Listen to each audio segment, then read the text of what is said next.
Patay ng pagbabarili ng mga armadong lalaki ang sinasakyan ng election officer ng Dato Odinsin Suwat sa Maguindanao del Norte na si Attorney Maceda Lidazan Abo at mister nito.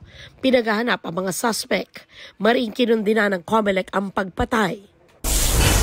Umabot na sa 11 pesos ang presyo ng itlog. Ayon sa Department of Agriculture, maraming manok ang na-monitor na may sakit na nagpahina sa kakayahan nilang mangitlog. Ang ilan namamatay.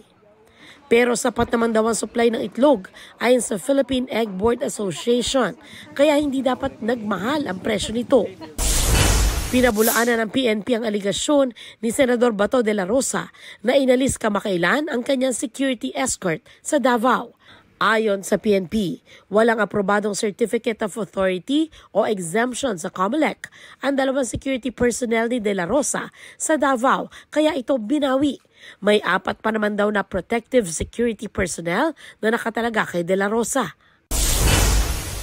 Pumanaw na ang veteranong abogado na si Estelito Mendoza.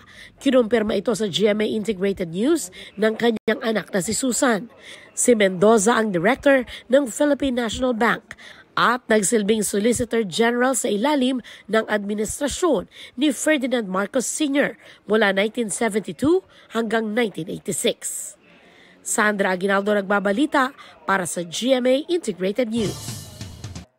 Huwag magpahuli sa mga balitang dapat niyong malaman.